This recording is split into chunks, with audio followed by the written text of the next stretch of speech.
Hello, this is Victor Davis Hanson for the Daily Signal.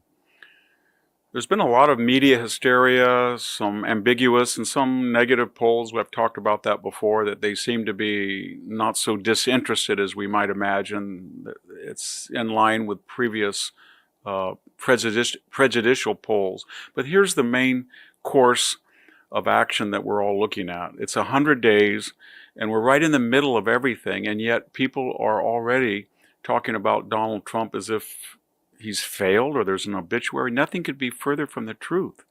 Don't listen to the libertarian right or the never Trump right or the hard left.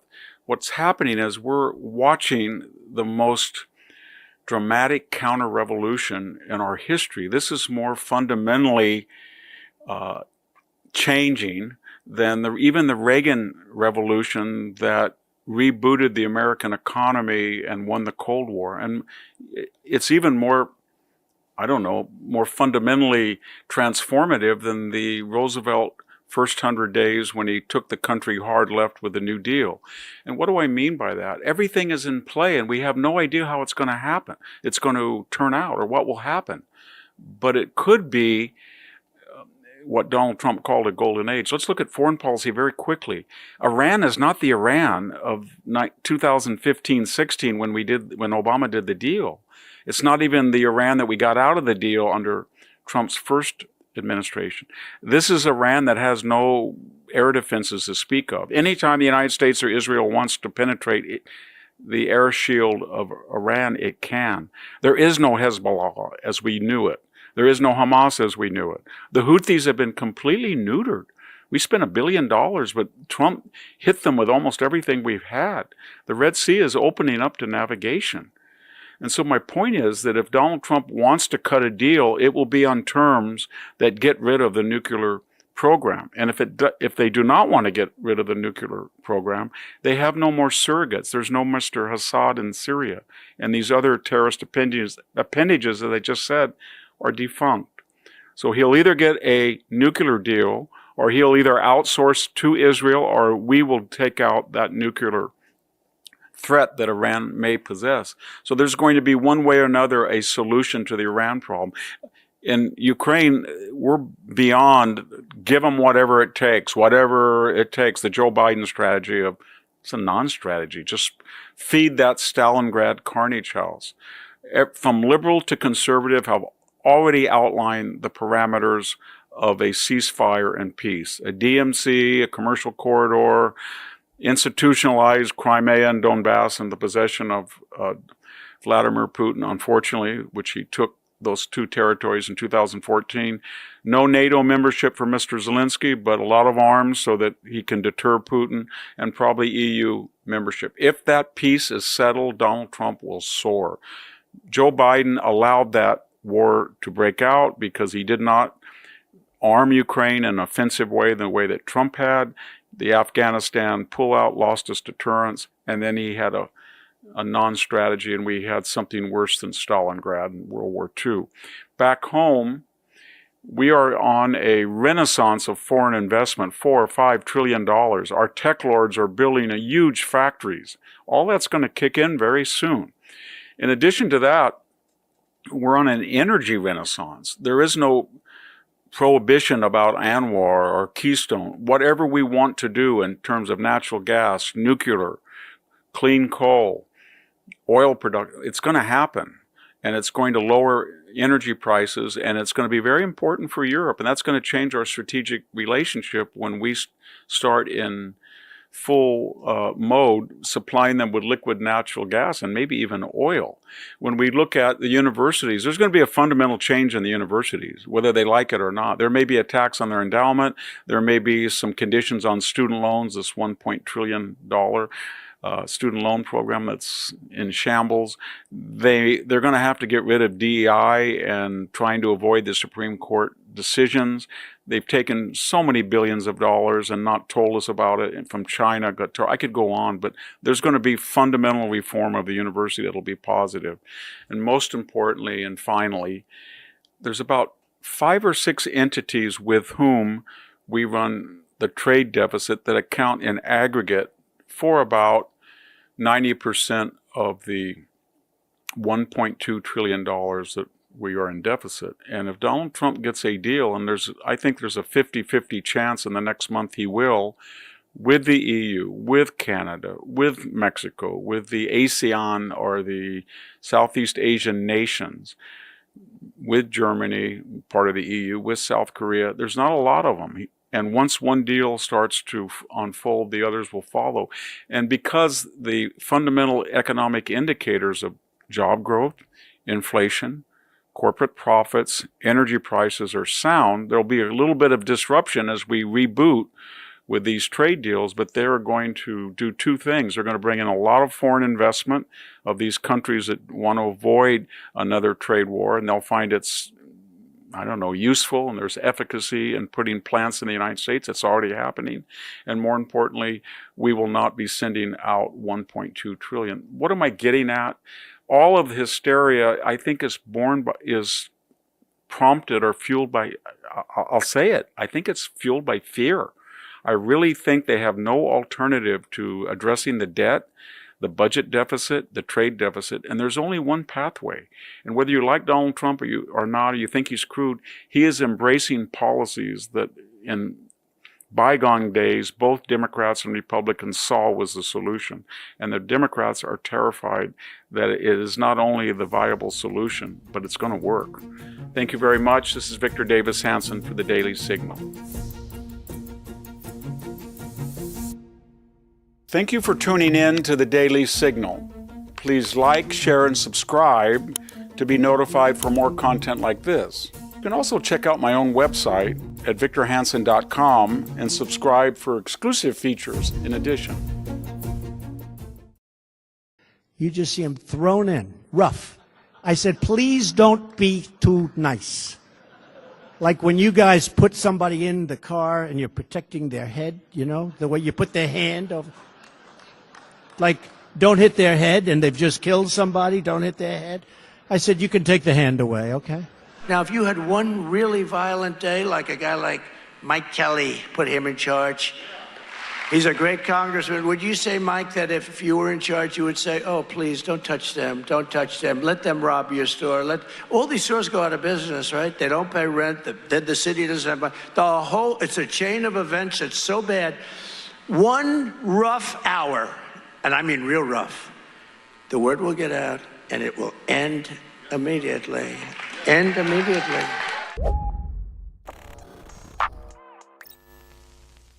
You just saw two clips of Trump from 2017 and 2024, respectively, where he encouraged police violence against U.S. citizens.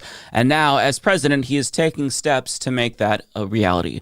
And for the record, when he says that he only wants murderers to be treated that way, he's trying to conjure images of the worst being treated this way, so that way you feel better about police brutality. In the same way that he says that he's only deporting criminals, well, as we've seen, this administration declares anyone criminals without evidence, which is why due process is so important. So don't believe him when he says things like that. People who want to abuse power, they will use examples of the worst to try to legitimize their actions, when in actuality it's a lie, and still not something that is permitted by the U.S. Constitution. Now, aside from his sadistic affinity for violence, why would he want something like this?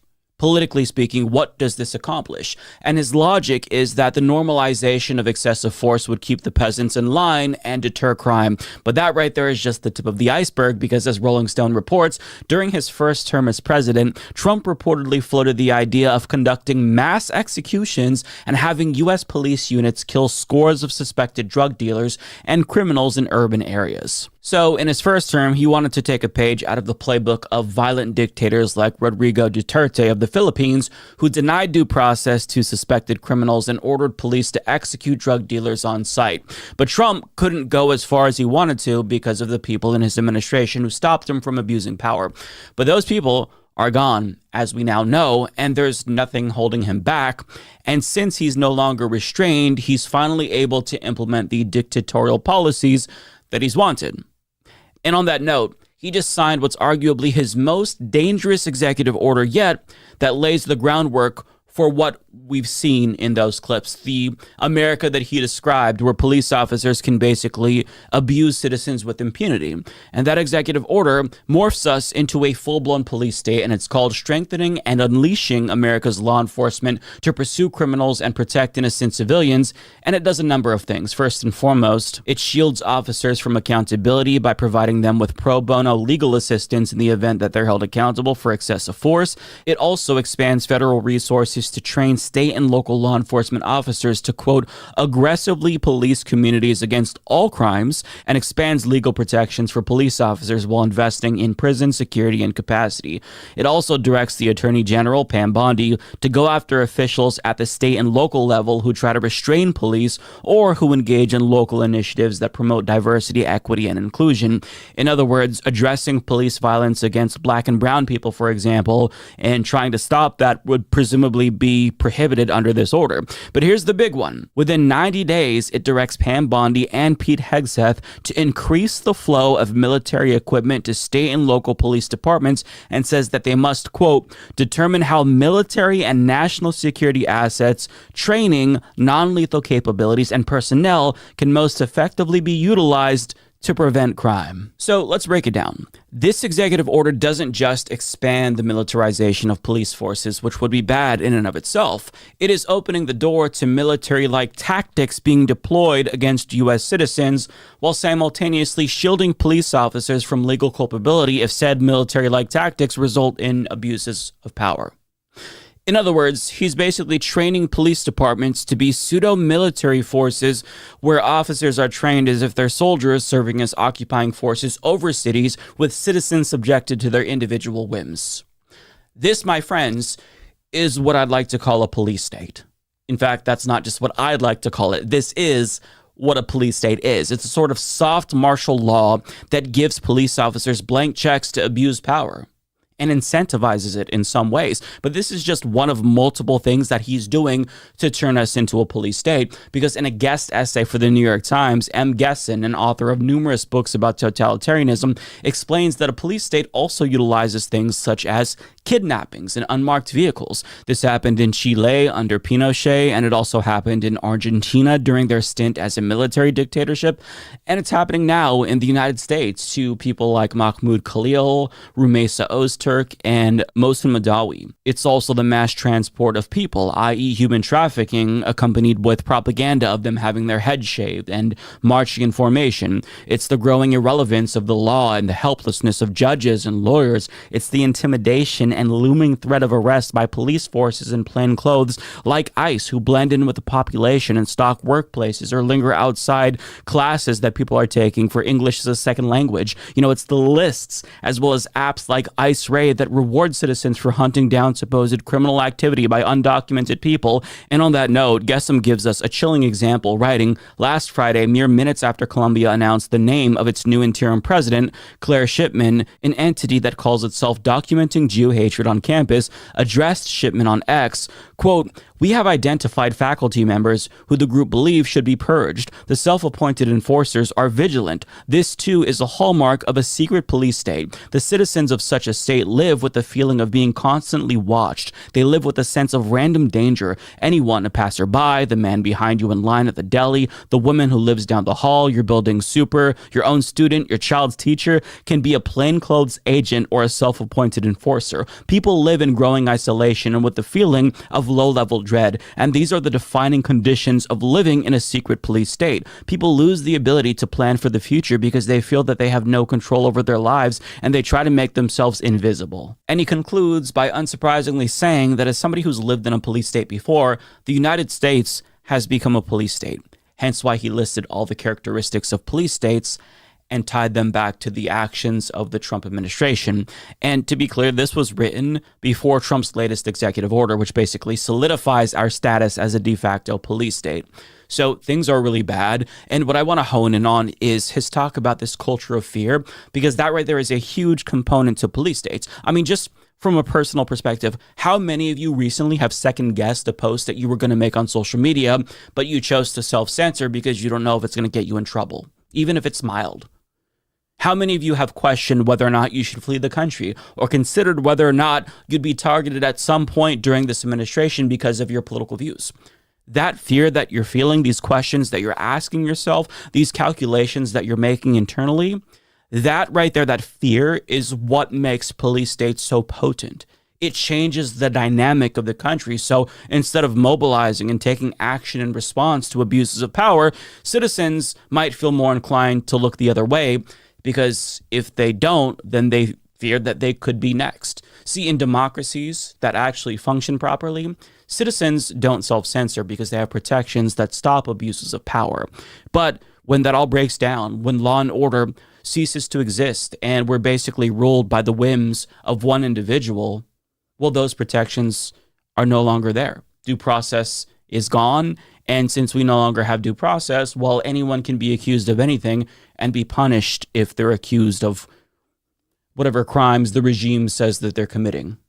Now, all of this was implicit up until this point, but Trump just made this explicit with this executive order. And I've previously stated that I no longer think that we're a liberal democracy. In fact, I've said that I think Trump morphed us into an illiberal regime over the last 5 months, and political scientists are now saying the same thing. One is Harvard political scientist Stephen Levitsky, who explained in an interview with NPR that we're no longer living in a democratic regime since we simply no longer meet the criteria to be considered a liberal democracy.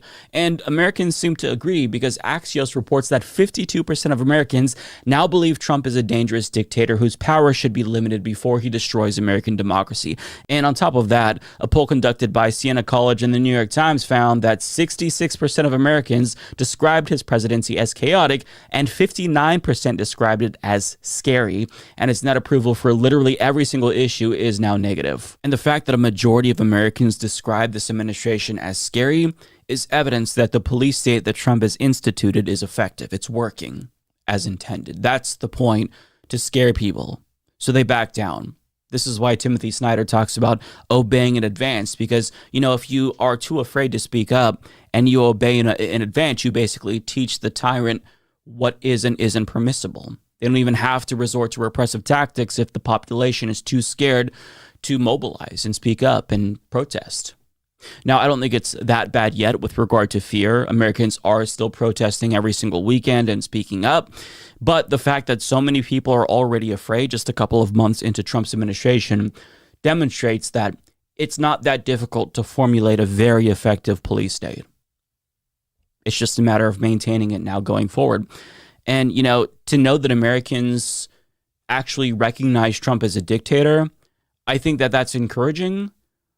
But at the same time, it's frustrating because Americans had ample warning that Trump was a threat to democracy before the election. So the fact that months after the fact, they're now saying, oh, yeah, he's kind of a dictator.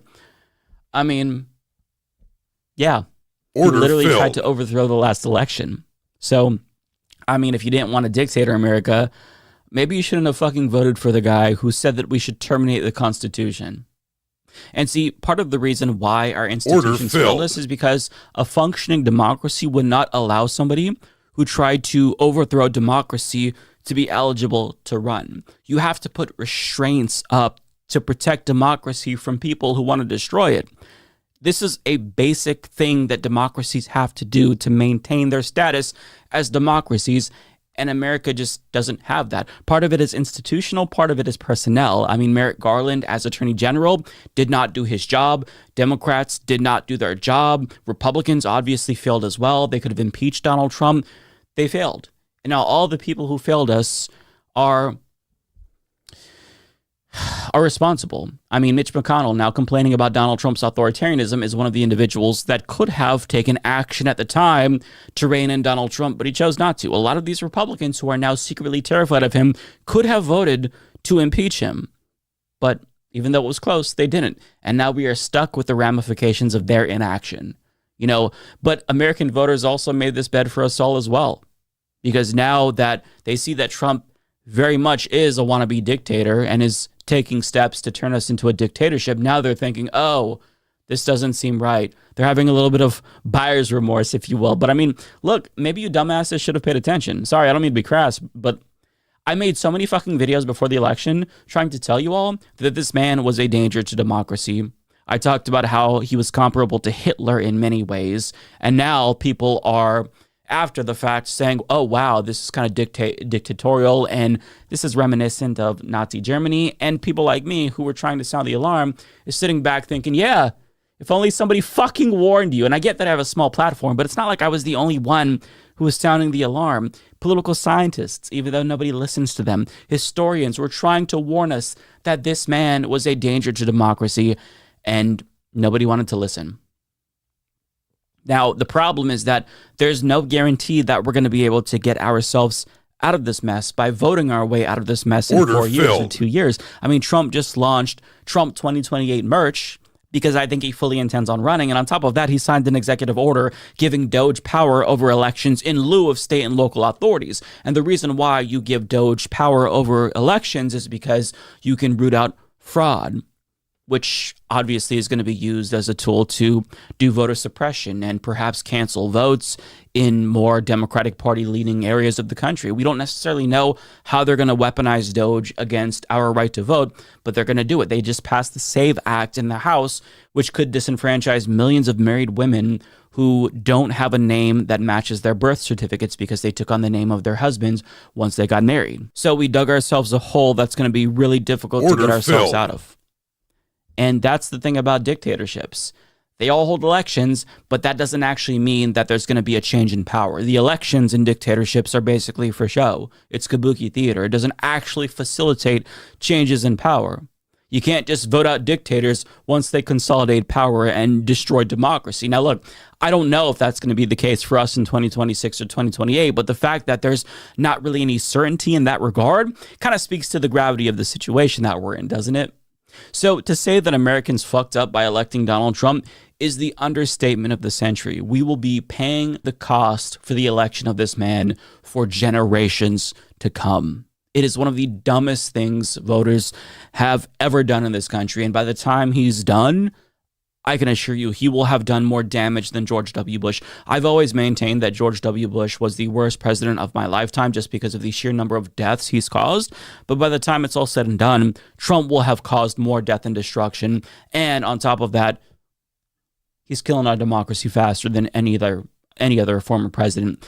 And if you're one of the people who voted for this tyrant, that's a shame that you're going to have to live with for the rest of your life, whether you realize it or not. History is not going to look kindly on this era in American politics, and anyone who is a part of it, who elevated this man, they will be living with that forever. They might not realize it, they might live in ignorant bliss, but we are going to be judged very, very harshly for letting this happen. Do yourself a favor and click the join button on YouTube to become a member. Because Mike's doing a great job getting to watch his videos before everyone else is tremendous. Many people are saying this. Join today, folks. You won't regret it.